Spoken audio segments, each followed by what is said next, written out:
ನನ್ನ ಹೆಸರು ರಮೇಶ್ ಹೂ ಅಂತ, ಪಡಗೂರು ಗ್ರಾಮ ಪಂಚಾಯತಿ ಅಭಿವೃದ್ಧಿ ಅಧಿಕಾರಿ. ಈ ಧನ್ವಂತರಿ ವನವನ್ನು ನಮ್ಮ ಮಾನ್ಯ CEO ಸಾಹೇಬರ ಒಂದು ಕನಸಿನ ಕೂಸು ಅಂತಲೇ ಹೇಳ್ಬೋದು. ನಮ್ಮ ಮಾನ್ಯ ಮುಖ್ಯ ಕಾರ್ಯನಿರ್ವಾಹಕ ಅಧಿಕಾರಿಗಳಾದಂಥ ಪ್ರವೀಣ್ ಪಿ ಬಾಗೇವಾಡಿ ಸಾಹೇಬರ ಒಂದು ನಿರ್ದೇಶನದಂತೆ ಈ ಒಂದು ಲೈನ್ ಡಿಪಾರ್ಟ್ಮೆಂಟ್ ವರ್ಕ್ ಆದ್ರೂ ನಾವು ಗ್ರಾಮ ಪಂಚಾಯತಿಯಲ್ಲಿ ನಮ್ಮ ಸಾಹೇಬರದ ಒಂದು ಆಶಯದಂತೆ ಇದನ್ನು ಸಕ್ಸಸ್ ಮಾಡಬೇಕು ಅಂದ್ಬಿಟ್ಟು ಈಗಾಗಲೇ ನಾವು 120 ಗಿಡಗಳು ಉಣಿದ್ದೀವಿ. ಅವಕ್ಕೆ ಸ್ಟಾರ್ಟಿಂಗಿಂದಲೇ ಅದಕ್ಕೆ ಕಾಟಾಚಾರಕ್ಕೆ ಗಿಡ ನೆಡೋದಲ್ಲ, ಅದನ್ನು ಉಳಿಸಿ ಬೆಳೆಸಿದ್ರೇ ಅದನ್ನು ಉಪಯೋಗ ಆಗೋದನ್ನೋ ಒಂದು ದೃಷ್ಟಿಯಿಂದ ಫಸ್ಟ್ ಗಿಡ ನೆಡುವಾಗಲೇ ನಾವು ಒಂದು ತಿಪ್ಪೆ ಗೊಬ್ಬರ ತಂದು ಹಾಕಿ ಮತ್ತು ಗಿಡಗಳು ಪೋಷಿಸಿ ಆ ಗಿಡಗಳಿಗೆ ಒಂದು ಡೈಲಿ ನೀರು ಇದಕ್ಕೋಸ್ಕರ ಡ್ರಿಪ್ ಇರಿಗೇಷನ್ ಮಾಡಿಸ್ಬಿಟ್ಟು ಮಾಡಿ ಡೈಲಿ ನೀರು ಬಿಡ್ತಾಯಿದ್ವಿ. ಮತ್ತು ಸ್ವಚ್ಛ ಶನಿವಾರ ಮಾಡುವ ಸಂದರ್ಭದಲ್ಲಿ ಏನೋ ಒಂದು ಕಳೆ ಜಾಸ್ತಿ ಆದಾಗ ಸ್ವಚ್ಛ ಶನಿವಾರದ ಅಡಿಯಲ್ಲಿ ಇಲ್ಲಿ ಸ್ವಚ್ಛ ಮಾಡಿಸಿ ಮತ್ತು ಈಗ ಸೀಮೆ ಗೊಬ್ಬರನ ಹಾಕಿದ್ದೀವಿ. ಈ ಗಿಡಗಳೆಲ್ಲನೂ ಸಕ್ಸಸ್ ಆಗಿವೆ. ಮತ್ತು ಸಾಲದ್ದಕ್ಕೆ ನಾವು ಒಂದು ಖಾಸಗಿಯಾಗಿ ನಮ್ಮ ಸಾಹೇಬರ ಒಂದು ಆಶೆ ಈಡೇರಿಸಬೇಕು ಅನ್ನೋ ಒಂದು ಉದ್ದೇಶದಿಂದ ಇತ್ತೀಚೆಗೆ ನಾವು ಒಂದು ಕೆಲವು ಗಿಡಗಳು ಒಂದು ಪೆಪ್ಪರ್ ಗಿಡ, ಮೆಣಸು ಗಿಡ ಆಗ್ಬೋದು, ಏಲಕ್ಕಿ ಗಿಡ ಆಗ್ಬೋದು, ಮತ್ತು ಏನು ಪಲಾವ್ ಎಲೆ ಹಾಕ್ತೀವಲ್ಲ ಅಂಥ ಗಿಡಗಳನ್ನು ಸ್ವಲ್ಪ ಖಾಸಗಿಯಾಗಿ ತಂದು ಅದನ್ನು ನೆಟ್ಟಿದ್ದೀವಿ. ಇದನ್ನು ಪೋಷಣೆ ಮಾಡಿ ಒಂದು ಮಾಡೆಲ್ ಮಾಡೋಣ ಅನ್ನೋದು ನಮ್ಮ ಒಂದು ಆಶೆ ಆಗಿರ್ತದೆ.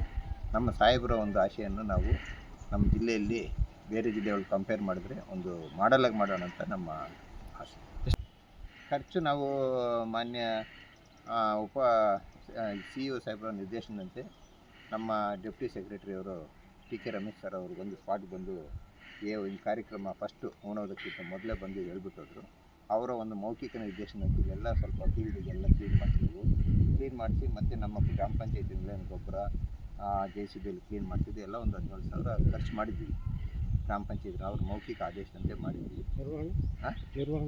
ನಿರ್ವಹಣೆ ಆ್ಯಕ್ಚುಲಿ ಅದು ಲೈನ್ ಡಿಪಾರ್ಟ್ಮೆಂಟ್ದು. ನಾವು ಲೈನ್ ಡಿಪಾರ್ಟ್ಮೆಂಟು ಗ್ರಾಮ ಪಂಚಾಯತಿ ಅಂದ್ಬಿಟ್ಟು ಯಾವುದೇ ಒಂದು ತಾರತಮ್ಯ ನೋಡ್ಕೊಳ್ದಿರ ನಮ್ಮ ಭಾಗದಲ್ಲಿ ಆಗ್ತಿರೋದ್ರಿಂದ ಅದು ನಾವು ಒಂದು ವೈಯಕ್ತಿಕ ಕಾಳಜಿ ವಹಿಸ್ಬಿಟ್ಟು ಮತ್ತು ನಮ್ಮ SDMC ಅವರ ಸಹಕಾರದಿಂದ, ಸ್ಕೂಲ್ ಮಾಸ್ಟರ್ ಸಹಕಾರದಿಂದ ಒಟ್ಟಿಗೆ ಎಲ್ಲರೂ ಒಂದು ಸಹಕಾರ ನೋಡಿ.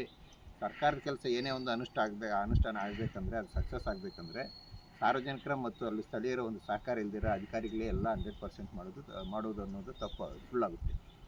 ಅವ್ರ ಸಹಕಾರ ಜೊತೆಗೆ ಅವ್ರ ಸಹಕಾರ ತುಂಬ ಚೆನ್ನಾಗಿರೋದ್ರಿಂದ ಇಷ್ಟು ಮಟ್ಟಿಗೆ ಗಿಡ ನೋಡಿ, ನೀವೇ ನೋಡಿ ನಮ್ಮ ಕೊಟ್ಟಾಗ ಎಷ್ಟಿತ್ತು ಕಪ್ಪಲ್ಲಿ ಎಲ್ಲರೂ ನೀವು ಕೆಮ್ಮಿಗೆಲ್ಲಕ್ಕೂ ಬಾಡಿಸ್ಕೋಬೋದು, ಆ ಥರ ಇದಾಗಿದೆ. ಸೊ ಇದೆಲ್ಲರ ಸಹಕಾರದಿಂದ ನಾವು ಇದೊಂದು ಕಾರ್ಯಕ್ರಮ ಮಾಡ್ತಾಯಿದ್ವಿ, ಸಕ್ಸಸ್ ಆಗುತ್ತೆ ಅಂತ ಒಂದು ಆಶಾಭಾವನೆ. ನಮ್ಮ ಮಾನ್ಯ ಮುಖ್ಯ ಕಾರ್ಯನಿರ್ವಾಹಕ ಅಧಿಕಾರಿಗಳಾದಂಥ ಪ್ರವೀಣ್ ಬಾಗೇವಾಡಿ ಸರ್ ಅವರ ಒಂದು ಪರ್ಸನಲ್ ಇಂಟ್ರೆಸ್ಟ್ನಲ್ಲಿ ಒಂದು ಈ ಯೋಜನೆ ತಗೊಂಡು ಬಂದಿದ್ದಾರೆ. ಅವರ ಒಂದು ಪರ್ಸನಲ್ ಇಂಟ್ರೆಸ್ಟ್ಗೆ ನಾವು ಅವರ ಅಧೀನದಲ್ಲಿ ಕೆಲಸ ನಿರ್ವಹಿಸಿರೋ ನೌಕರರಾಗಿ ಅವರ ಒಂದು ಯೋಜನೆಯನ್ನು ಸಕ್ಸಸ್ ಮಾಡಬೇಕು ಅನ್ನೋದು ನಮ್ಮ ಆಶೆ. ಇದು ಪೌಷ್ಟಿಕ ವನ, ಧನ್ವಂತರಿ ವನ ಅಂದ್ಬಿಟ್ಟು ಈ ಒಂದು ಯೋಜನೆಯಲ್ಲಿ ಸಾಹೇಬರು ಒಂದು ಆಶೆ. ಈಗ ನಮ್ಮ ಒಂದು ಭಾರತೀಯ ಸಂಸ್ಕೃತಿ ಪ್ರಕಾರ ಧನ್ವಂತರಿ ಹೆಸರು ಹೇಳುತ್ತೆ, ದೇವತೆಗಳ ಇದು ವೈದ್ಯರ ದೇವರು, ವೈದ್ಯರುಗಳ ದೇವರೇ. ಏನು ನಮಗೆ ವೆಂಕಟರಮಣ ಸ್ವಾಮಿ, ಮಂಜುನಾಥ ಸ್ವಾಮಿ ಇದ್ದಂಗೆ ಆ ಥರ ವೈದ್ಯರುಗಳಿಗೆ ದೇವ್ರು ಯಾರು ಅಂದರೆ ಧನ್ವಂತರಿ. ಆ ಒಂದು ಹೆಸರೇ ಇಟ್ಟಿರೋದಂಗೆ ನಾವು ವೈದ್ಯಕೀಯವಾಗಿ ಒಂದು ನಾಟಿ ಪದ್ಧತಿ ಏನು ನಮ್ಮ ಹಳೆಯ ಕಾಲದವರು ಮಾಡ್ತಾಯಿದ್ರು ಆ ಪದ್ಧತಿ ಅನುಗುಣವಾಗಿ, ಫಾರ್ ಎಕ್ಸಾಂಪಲ್ಲು ಏನು ಈ ಕಪ್ರಿಲ್ಲಿದೆ ನೀವು ನೋಡ್ದಂಗೆ ಒಂದು ಕೆಮ್ಮು ಬಂದರೆ ಹಳೆ ಕಾಲದಲ್ಲಿ ಏನು ಮಾಡ್ತಾಯಿದ್ವು, ಈ ಒಂದು ಎಲೆ ಇಟ್ಕೊಂಡು ಅದಕ್ಕೆ ಉಪ್ಪು ಸ್ವಲ್ಪ ಹಾಕ್ಕೊಂಡು ತಿಂದರೆ ಕೆಮ್ಮು ಕಮ್ಮಿ ಆಗ್ತಾಯಿತ್ತು. ಇವಾಗೆಲ್ಲ ಇಂಗ್ಲೀಷ್ ಮೆಡಿಸಿನ್, ಕೆಮ್ಮು ಅಂದ ತಕ್ಷಣ ಹೋಗ್ತೀವಿ ಒಂದು ಸಿರಪ್ ತೊಗೊಂಡು ಬರ್ತೀವಿ.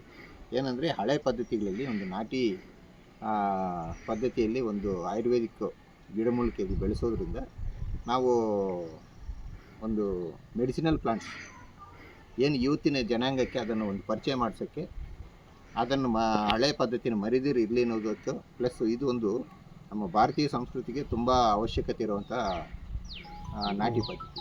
ಸೊ ಹಾಗಾಗಿ ಅದನ್ನು ಮಾಡ್ತಾಯಿದ್ದೀವಿ.